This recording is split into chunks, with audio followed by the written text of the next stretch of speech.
Protest organisers in Sudan call for a countrywide million-man march. US President Donald Trump and DPRK leader Kim Jong Un meet at the southern side of Panmunjom. And experts discuss the deployment of a second Ebola vaccine in DRC. Hello and a very warm welcome to Africa Live on CGTN. I'm Lindy Mtongana in Nairobi. Also coming up this hour. In business, Africa's free trade area to boost intra-African trade by 52%. And in sports, Nigeria's Super Eagles prepare to take on AFCON newbies Madagascar in their final Group B match. We start the program in Sudan, where organisers have called for a countrywide million-man march. The protests are calling for a civilian-led government and accountability for the violent dispersal of Khartoum sit-ins. The Transitional Military Council has responded with a call for opposition groups to return to the mediation table. Organisers of Sudan's million-man march are calling for citizens from around the country to take to the streets. The Sudanese Professionals Association and the Alliance for Freedom and Change are calling for a transition to a civilian-led government. The country's Transitional Military Council insists they're seeking to reach a consensus. We promise you that we will reach an agreement first with our brothers in the Alliance for Freedom and Change and other political groups. We will reach a consensus very quickly that will meet all your expectations and restore the country's security.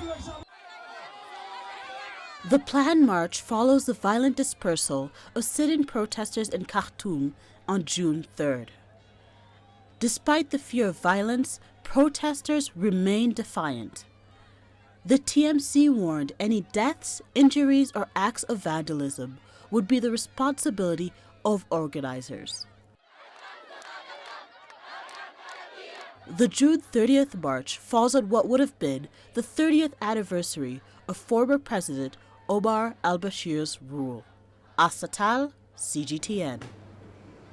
US President Donald Trump has met DPRK leader Kim Jong Un for a third time. After meetings in Singapore last summer and Vietnam in February, this time it was the truce village of Panmunjom in the demilitarized zone on the Korean Peninsula. If it was not for our excellent relation between the two of us, it would not have been possible to have this kind of opportunity. So I would like to use this strong relation to create more good news, which nobody expects in the sense that also to propel the good relationship with our country. And this was a special moment, and this is, I think, really, as President Moon said, this is a historic moment, the fact that we're meeting. And I want to thank Chairman Kim for something else. When I put out the social media notification, if he didn't show up, the press was going to make me look very bad. So you made us both look good, and I appreciate it. But we've developed a great relationship. I really think that if you go back 2.5 years and you look at what was going on prior to my becoming president, it was a very, very bad situation, a very dangerous situation for South Korea, for North Korea, for the world. And I think the relationship that we've developed has meant so much to so many people. Well, the two leaders shook hands at the border. The meeting comes during Trump's 2-day visit to South Korea. Trump has made history, though, as the first U.S. president to enter DPRK territory through the DMZ. He initiated the spur-of-the-moment meeting on Twitter on Saturday, and the DPRK did not officially confirm it would take place until the very last minute. And after meeting with the DPRK leader Kim Jong Un at the DMZ, Trump held a joint press conference with South Korean President Moon Jae-in, where Trump confirmed that denuclearization talks would get back on track. And under the auspices of our great Secretary of State, Mike Pompeo. And what's going to happen is over the next 2 or 3 weeks, the teams are going to start working to see whether or not they can do something. Very big stuff. pretty complicated, but not as complicated as people think. Through this meeting today, we are in the process of achieving complete denuclearization and permanent peace. I believe that we have been able to go over a big hurdle, and this has actually presented a big hope for the 80,000 Korean people as well as the people of the whole world. Now, meanwhile, a meeting between Chinese President Xi Jinping and Donald Trump grabbed much of the attention at the G20 summit as the world anxiously awaits to see if there will be an easing of trade tensions between the two countries. CGTN's Zhao Yun has more on the media focus. Leaders of the world's two largest economies making headlines worldwide. The ongoing trade tension between China and the United States is one of the biggest uncertainties in the global economy, and many international media say that resuming talks will inject confidence into global financial markets. Bloomberg says the return to the negotiating table ends a 6-week stalemate that has unnerved companies and investors. The BBC says the resumption of the talks and pressing the pause button on more tariffs will be seen in the short term as positive for markets and American businesses. But pressing the pause button is just that. Optimism was also expressed by the heads of international organizations. The dispute between the two major economies in the world is not positive to the global economy. I think the spirit of cooperation is there, and I hope to the interest of the regional economy, Asian economy, and also global economy, I hope the discussion between the China and the US will go well. The consensus reached between presidents of China and the United States has offered some relief for the global financial markets. And experts say that now comes to a hard time, which is finding consensus on the trade issues at the negotiating table. So, CGTN, Beijing. Well, the China-US trade war is causing ripples across American society. Here's a brief review. American politicians are growing tired of tariffs, with even the president's own party beginning to express their impatience. Most Senate Republicans have expressed their disappointment, directly or subtly. Majority Leader Mitch McConnell says U.S. President Donald Trump's trade war is a tax hike on the working class. Senate Finance Committee Chairman Chuck Grassley has put forward legislation that would put a check on President Trump's trade powers. Without criticizing Trump directly, the Iowa Republican says Congress has created a constitutional crisis by surrendering too much power to the president to impose tariffs. The tariffs have contributed to turbulence in the stock market, with the market rising and falling in step with expectations over a trade deal that leads to an end in tariffs. The benchmark S&P 500 lost 2.2% in its worst week of the year, which came in May, erasing over $1 trillion from global stock indexes at one point. This is spilling into the general economic mood.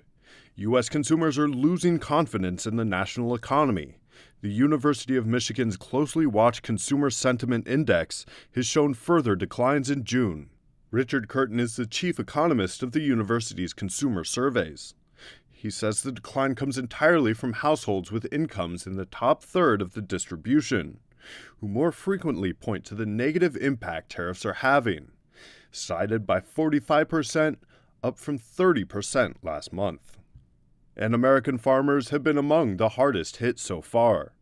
A wide range of agricultural produce has been hit. Take U.S. soybeans, for example. Exports to China are down 81%. Timothy Ulrich, CGTN. At least 40 migrants who had been stranded at sea for more than 2 weeks aboard the German charity ship Sea-Watch 3 have now disembarked in Lampedusa, an island off the coast of Italy. After 2 days of waiting for authorization, Captain Carola Raquette entered the port, defying the Rome government's order to stay out. She was immediately arrested. According to a decree approved in June, the Interior Ministry has the power to deny access to vessels it considers a risk to security in territorial waters. The ship had remained in international waters since the 12th of June. The captain, at some point, given that the ship was not being allowed to dock, declared the state of necessity, assessed that the conditions of the refugees were so serious that she obliged to dock. She made that choice.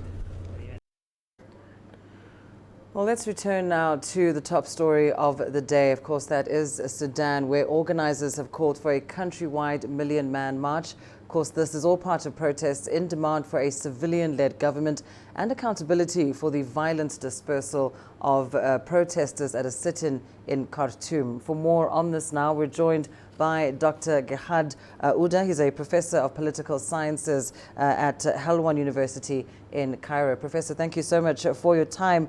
Of course, we know this million-man march is meant to take place, and Sudan's military has issued a warning to opposition groups and alliances over this protest rally in Khartoum. Why issue a warning? Is there a sense that this could spill over into another kind of crackdown as seen on June 3rd?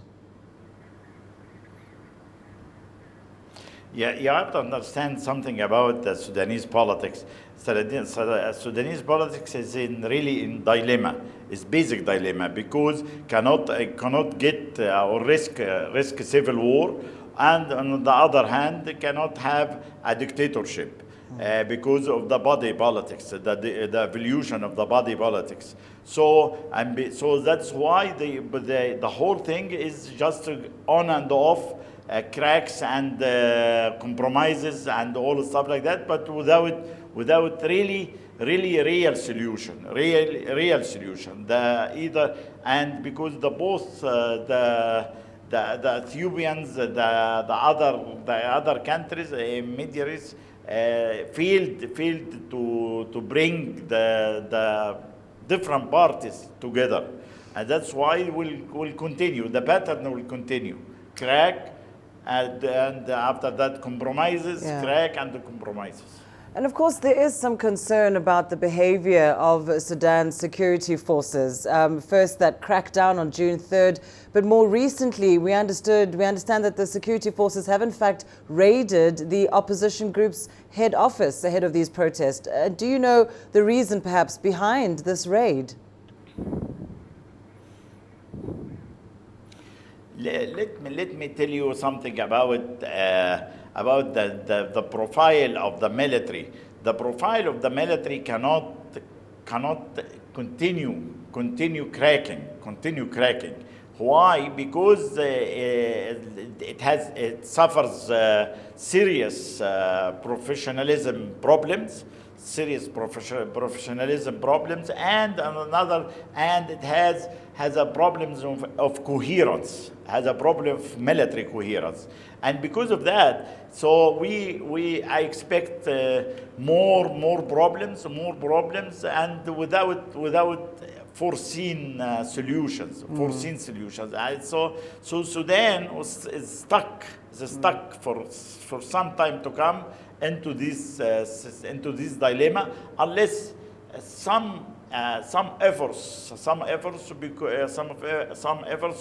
represented in global or national conference or something like that, and every party, the military, the different parties come together and ready to compromise, really compromise. And how would you assess then the state of the people's power? I mean, you can see the protesters for months now have been very firm on their demands. Do you think something like this million-man march can help, push Sudan towards a solution and resolve this crisis?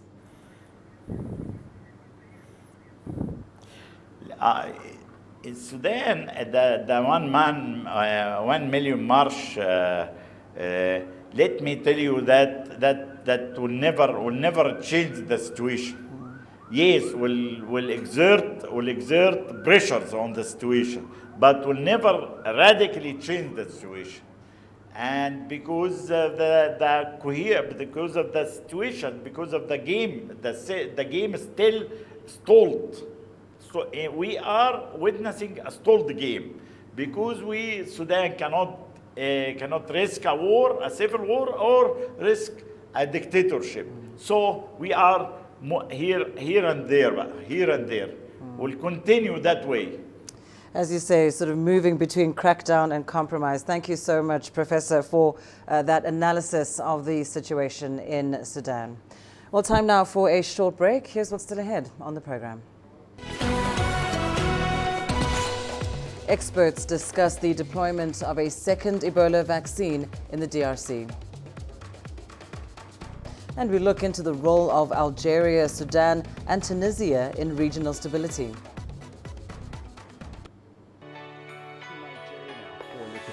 Data out of the country. The country's foreign currency reserves. With a dedicated and diverse team of anchors, CGTN now brings Africa to the palm of your hand. I'm Penina Karibe in the heart of Nairobi, which is bustling. From everyday heroes to the continent's most powerful figures, we bring their voices to you. We haven't changed. And this is something most of us are very excited about. We bring you news that's changing perspectives. I'm while reporting from Nairobi's city center. News that brings Africa to the world.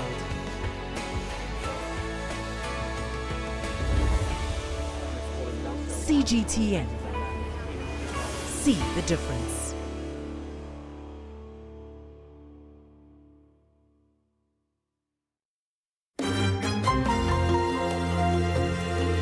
Africa Live. Find your voice.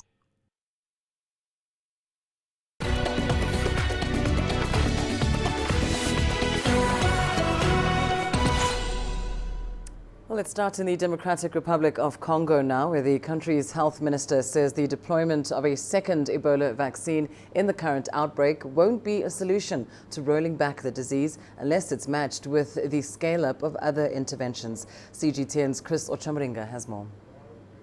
International health experts and their Congolese counterparts have gathered in Kinshasa to discuss the introduction of a second Ebola vaccine. The current one being used in the outbreak is produced by U.S. pharmaceutical company Merck. It's proved effective in controlling the spread of the disease, but is reported to be in limited supply. And so manufacturers from Russia, the U.S. and China attended the meeting to make presentations about the efficacy of their vaccines. Had those vaccines tested in China, also in West Africa, with hundreds of subjects. And it demonstrated very safe and very immunogenic. A World Health Organization advisory group had earlier recommended a vaccine made by U.S. firm Johnson & Johnson.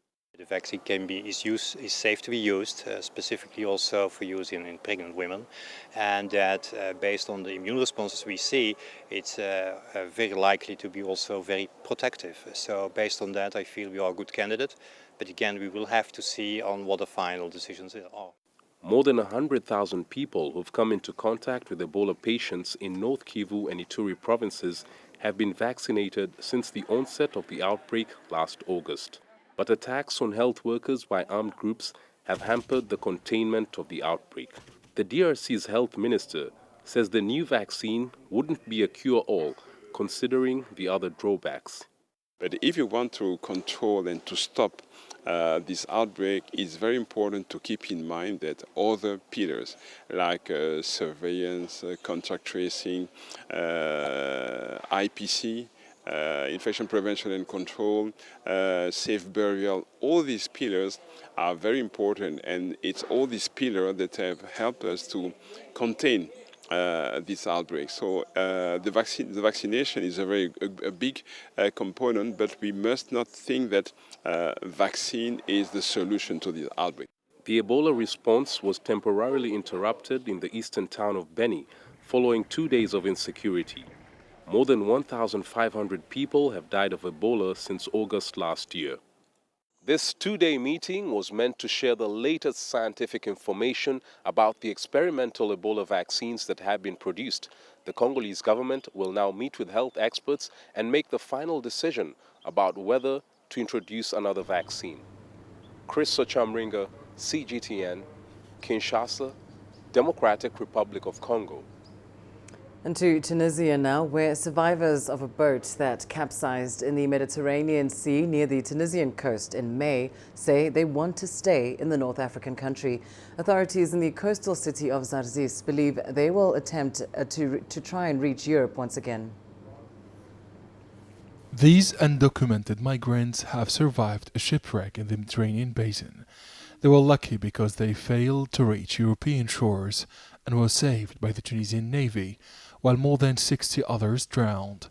These 16 survivors have become asylum seekers in Tunisia. Mohammed was born and raised in Morocco. He's trying to forget the images of dozens of people drowning late at night near the Libyan coast.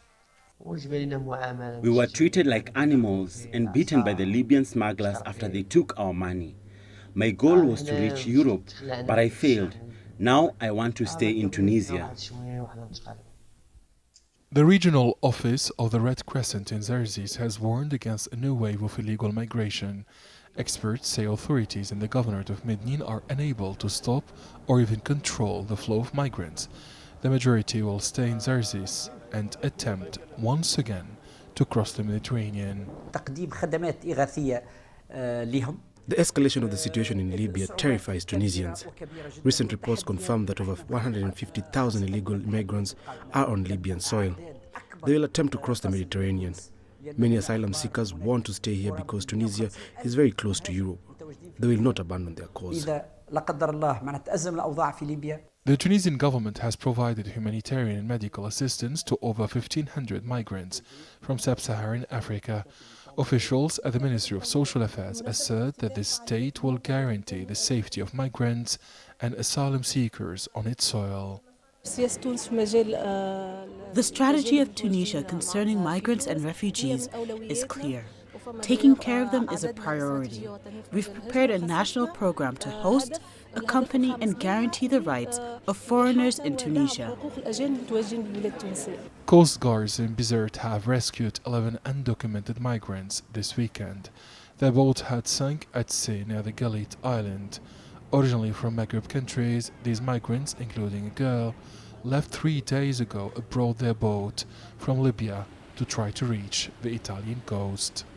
The Tunisian Forum for Economic and Social Rights has condemned the use of force against a protest staged last week by dozens of refugees and undocumented migrants from sub-Saharan countries in the governorate of Medellin. They were protesting peacefully to express their refusal of a possible resettlement in Tunisia. Adnan Shawishi, CGTN, Tunis. Let's go to Somalia now, where lawmakers are contemplating the passage of a petroleum law allowing for exploration of oil in the country's waters. The bill is awaiting a final vote from the country's Senate. CGTN's Abdulaziz Billo sat down with Abdul Qadir Abikar Hussein, a senior advisor to the Ministry of Petroleum, to discuss the new law and what it entails. Let's talk about the new petroleum bill that was passed by the federal parliament. What does the law entail, and is it agreeable to all parties involved? Initially, when we started, we consulted with them. But then, thinking that the parliament consists of the federal member states representations, we can straightforwardly say yes. But still, it has to go to the Senate, where the federal member states are very strong. And that's what we are waiting for at the moment. When it goes to the Senate, which is the higher parliament, then once that is finalized, we can say everybody is consulted. The law starts with exploration, and then it goes, if something is discovered, to an appraisal, and from appraisal, the government and the company that comes forward will go to this development, which takes a long time and a good chunk of investments. And once that happens, then production will follow. So the law talks about the life cycle of petroleum, from exploration to discovery, to appraisal, to development, and to production. And when production completes, finishes, and the area dries out, there is actually environmental decommissioning, which is to put that area back to its natural form, which is part of the environmental work that should be done. So the law entails in all this. In recent months, Algeria, Sudan and Tunisia have seen significant shifts in power, or in Tunisia's case, a health scare from the country's 92-year-old president, Beji Caid Essebsi. The health scare came as two suicide bombers targeted the capital city of Tunis. While Essebsi is now recovering, the political stability of the three countries plays a major role in the region's stability. CGTN's Yasser Hakim looks at the challenges facing these nations. The transformation in the three North African countries has been quite quick. Essebsi, Bouteflika and Omar al-Bashir are all over 80, and they will soon be replaced, presumably by younger leaders. Experts believe the change at the top level will definitely lead to different policies going forward. The new policies will depend on who takes over power. For example, in Algeria, there is a power struggle between the Islamists and the democratic group. The same for Sudan and Tunisia. The future policies will definitely differ, but not based on the age of the new leaders, but their political affiliation. The circumstances in each of the three countries are not similar. However, the challenges they are facing in this transition period could be the same. The fight against terrorism is a common challenge, followed by the economic crisis emanating from political instability. The security situation is the main issue for anyone in power, especially with the infiltration of ISIL into the Sahel and the Sahara Desert in the Maghreb, threatening the four North African countries in the area. What analysts hope is that the three nations would learn from the mistakes of the Arab Spring. What's needed is a smooth and peaceful handover of power to avoid the surge of violence seen after the Arab Spring. Experts say whatever happens in Sudan, Tunisia or Algeria will impact their neighbors. Ongoing instability or the breakout of infighting could spill out to the rest of the North African region. Yas Hakim for CGTN, Cairo. Let's go to Rwanda now, where foreign nationals have joined in marking the country's Day of Community Work, locally known as Umuganda, in Kicukiro district, with efforts geared towards road construction. Hundreds of Rwandans joined in to help build and repair village roads. CGTN's Daniel Arabmoy brings us more. The idea of Rwandans engaging in community work, locally known as Umuganda, every last Saturday of the month has earned Rwanda international recognition. Umuganda has now become a trademark for Rwanda, earning her a new face as foreign nationals embrace the culture of clean Rwanda. I think Rwanda will be what I call the Switzerland of East Africa, because people love to do business here. They love to invest their capital in Rwanda. They love the spirit of the Rwandan people. And Rwanda, in the last 20 years since the genocide, has performed a miracle in making this country a great country. Rwanda's concept of Umuganda does not only propagate a clean society, but also presents an opportunity for people to join hands to achieve set objectives on top of fostering harmony among residents. The Umuganda is one amazing concept practiced in Rwanda.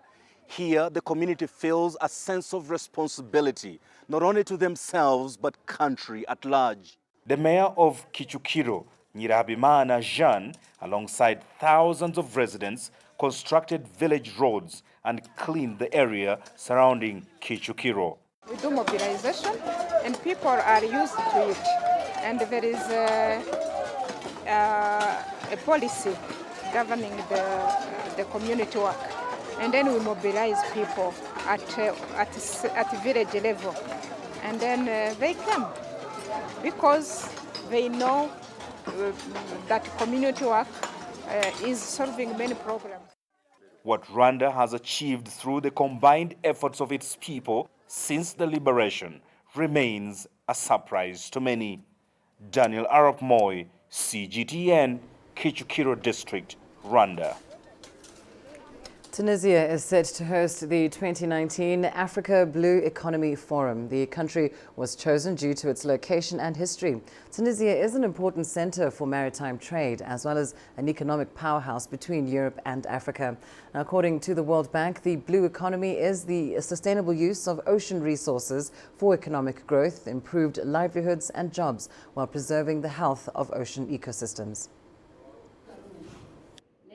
Over 200 participants took part in the second edition of the Africa Blue Economy Forum in Tunis on the theme Investing in Sustainable Growth. The Minister of Agriculture, Water Resources and Fisheries recalled that 65% of urban agglomerations are located on the Tunisian coast and over 90% of the hotel capacity is seaside. The Tunisian state is offering many incentives for activities related to the sea. Tunisia cannot give priority to the sea because it represents 2/3 of our borders. We have a coast of 1,300 kilometers. The economy of the sea and blue economy are strategic sectors. Professionals stressed the importance of guiding the economic development model towards the sea economy, fostering innovation in the field, encouraging projects supported by young competences, and giving sufficient flexibility for local authorities to reconcile economic and environmental issues. Blue economy is now a new notion. The main issue related to the blue economy for African and Mediterranean countries would be to maximize the economic benefits of such an activity while taking into consideration the environmental challenges related to it. Participants pointed out the economic and social weight of marine activities and its role in improving the living conditions of Tunisian and African women and youth. These include fishing, which directly or indirectly supports nearly 100,000 Tunisians. The blue economy gives women, men and children the opportunity to harness the huge economic benefits that are derivable from our oceans and seas. So it is of importance that the blue economy policy is appreciated by every African country and its governments to ensuring robust economic growth in every nation. Experts noted that Tunisia's strong urban, tourist and industrial concentration on the coast, the over-exploitation of maritime resources and climate change have greatly contributed to the degradation and erosion of the coastline, thus threatening ecosystems, which requires more than ever a sustainable approach to exploit this space. According to the Minister of Trade, 98% of imports and exports depend on shipping. In addition, an essential part of the tourism activity is on the coastal fringe, which hosts 90% of the country's hotel capacity. Experts assert that the energy sector is also seeking coastal and offshore waters. Adnan Shawishi, CGTN, Tunis. Well, let's take a short break now. Here's what's coming up in your business news. Africa's free trade area to boost intra-African trade by 52%. Tanzania's government asks forex exchange businesses to apply for licenses. There's more to this place than just glorious landscapes. There's more to it than just, say, Table Mountain or glorious, endless salt flats. There's more to it than countries that are home to some of the deepest mines in the world. There is so much more to this place, even if it is home to some of the finest diamonds on the planet.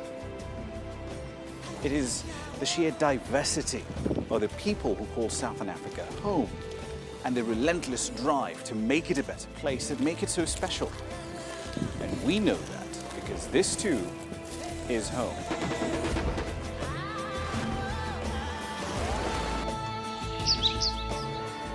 No one knows Southern Africa like we do. CGTN, see the difference.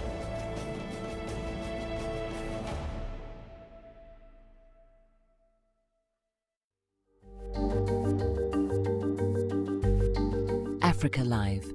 Find your voice.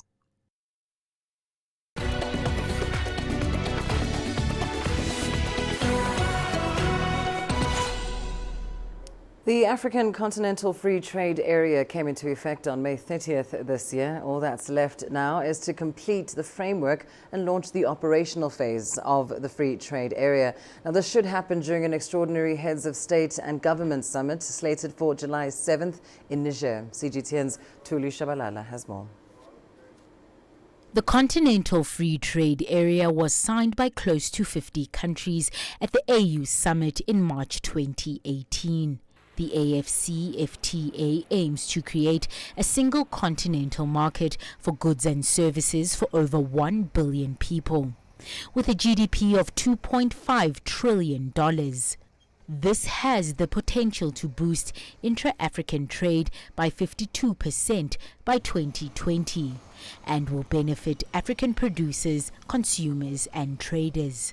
The Economic Commission for Africa has been holding forums to break down how the free trade zone will boost industrialization in the Horn of Africa. The forum highlighted that much work now must be done in supporting policies to address barriers in the geographical, logistical and regulation of trade and investment. The East African region is one of the regions, as we like to say, that is experiencing fast growth.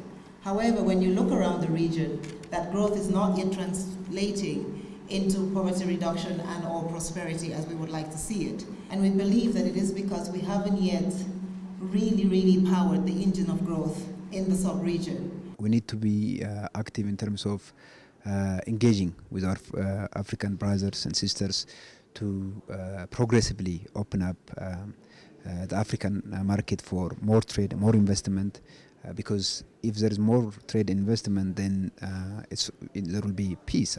So negotiating a trade agreement is actually a peace project. The forum singled out opportunities for the African pharmaceutical industries. Presently, Africa manufactures less than 2% of the medicines it consumes, while it imports about 70% of its needs from outside the continent, at an annual cost of $14.5 billion.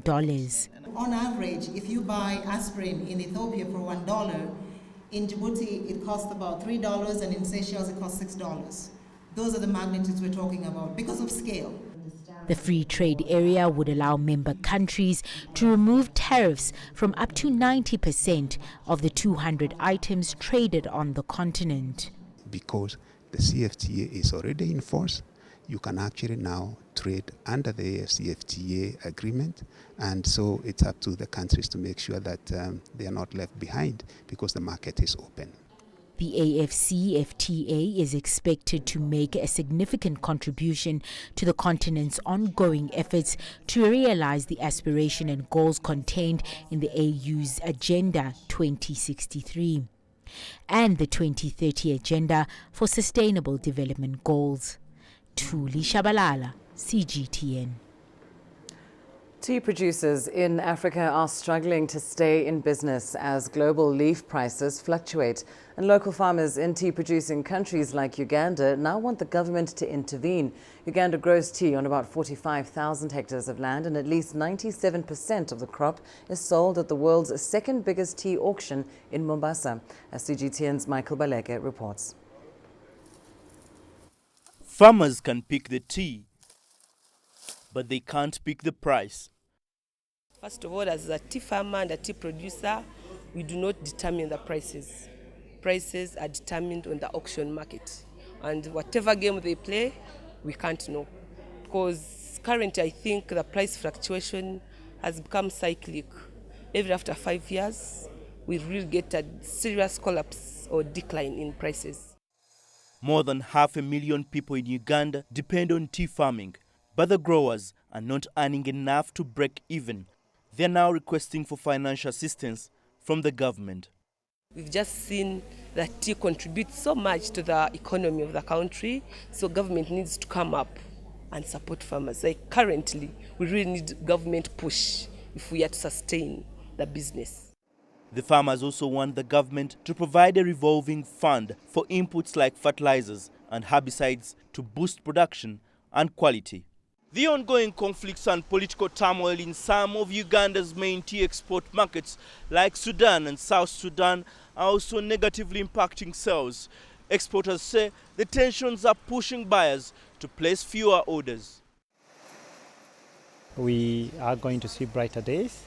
In terms of production, I must say that Africa has been a major producer of tea, and for this matter, fairly good quality tea. We, however, must put in a lot of emphasis on ensuring that we make premium teas that can be competitive in the world markets. Tea is Uganda's second largest agricultural export after coffee, and according to the central bank's records, the value of Uganda's tea exports has been increasing for the last 3 years. But the recent increase in production by other tea-producing countries is hurting the bottom line of the local farmer. Michael Baleke, CGTN, Kampala, Uganda. Foreign exchange businesses in Tanzania have been given the go-ahead to apply for licenses to conduct business in the country. This comes after exchange bureaus were shut down by officials in December last year. However, the Bank of Tanzania has released new regulations on how the businesses must operate.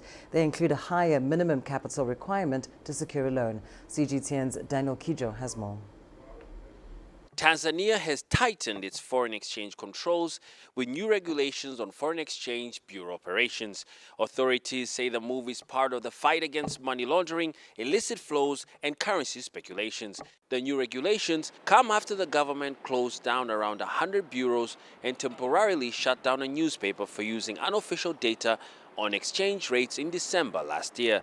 The President John Pombe Magufuli said that too many bureaus have breached laws. There's quite more disclosures that are required now in terms of operating that business, in terms of reporting, and there's much more emphasis in terms of the owners to be able to adhere, and obviously the regulator has more stronger oversight and teeth in terms of seeing and monitoring what the bureaus are doing. However, the central bank cautioned bureaus that are under investigations to not apply for the license, and those that are not closed for investigations have been given a 3-month period to raise their capital to match the newly set minimum of $450,000. The regulations require bureau de change owners to release a detailed study into the demand for their service and the location of their business. They also need to provide identity details for people who exchange money, as well as the planned use of the foreign currency. Since the government shut down exchange bureaus, commercial banks have been running the exchange of forex in Tanzania. Daniel Kijo, CGTN, Dar es Salaam, Tanzania. Well, time now for a short break. Here's what's still ahead on the program. We look at how AFCON is providing Egyptians an opportunity for extra income. The greatest journeys, the greatest sights, the greatest adventures. Here in Qanater, this weir allows the locals to walk on water.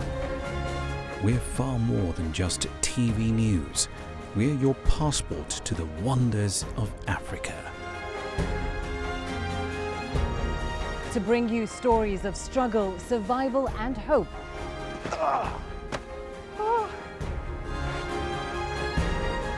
So let's explore.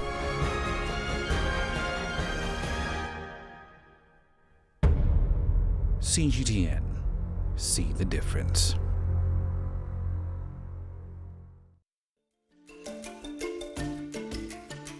Africa Live. Find your voice.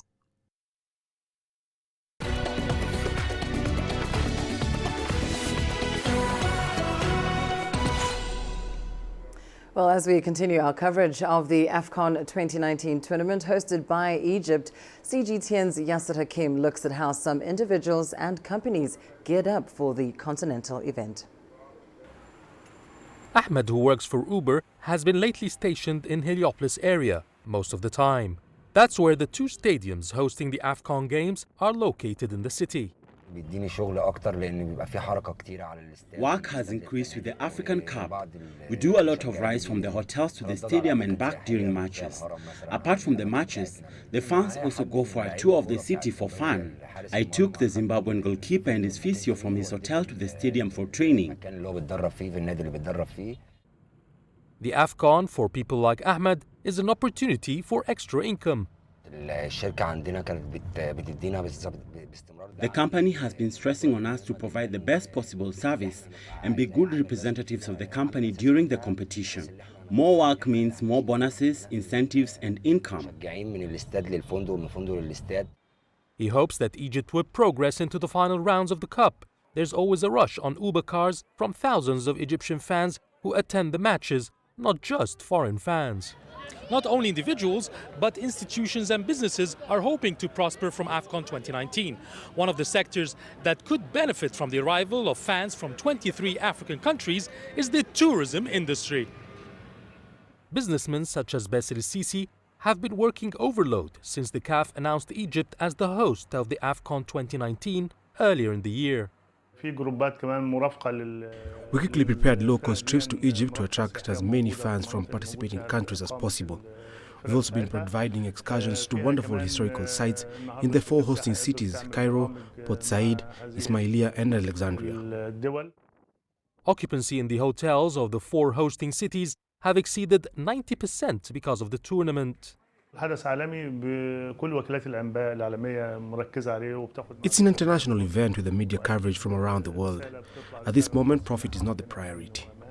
It's an opportunity to showcase Egypt to the world and to prove that Egypt is safe, fun to visit and ready to receive tourists from everywhere. Secondly, the AFCON has opened the door to the African market, a new market for us. It's important that sub-Saharan Africans enjoy their stay, as this will attract more tourists from the continent in the future. Many fans will be leaving when their teams are eliminated from the first round this week. But Bassel says larger numbers have been booking arrivals from neighboring North African countries. They're coming to support their players in the more thrilling knockout stages. At the same time, keeping the tourism industry busy for an extra couple of weeks.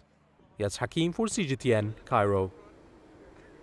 Well, we bring you some news now from right here in Kenya. A private wildlife conservancy in the country's Laikipia Plateau has turned to tech in a bid to crack down on poachers. CGTN's Michael Karanja has more. Every new day provides an opportunity for rangers at Ol Pejeta Conservancy to protect wildlife. The conservancy shelters, among others, endangered giants, the only 2 northern white rhinos left on Earth. High on a mast nearby, a new camera relays real-time images to armed guards at park headquarters. It is among the latest technological weaponry deployed to combat poaching at the sanctuary. We are very much in our infancy when it comes to this kind of stuff. It is pretty sort of cutting edge from a conservation perspective, albeit other people have done it in other parts of Africa, often at great expense.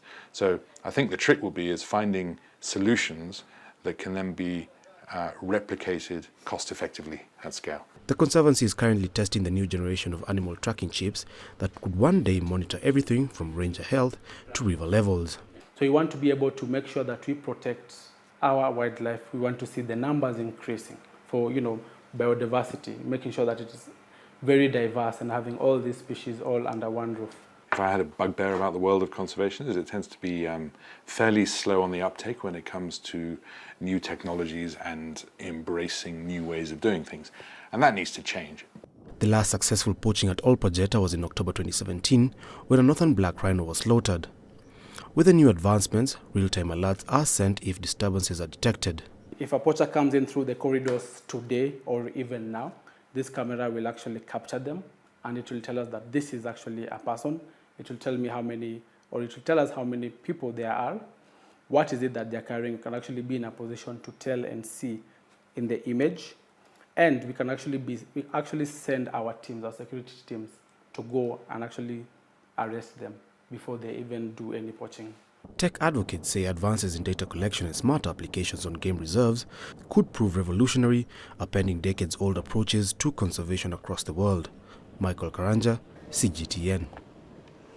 Coming up in your sports news. Nigeria's Super Eagles prepare to take on AFCON newbies Madagascar in the final Group B match. Africa, where champions are made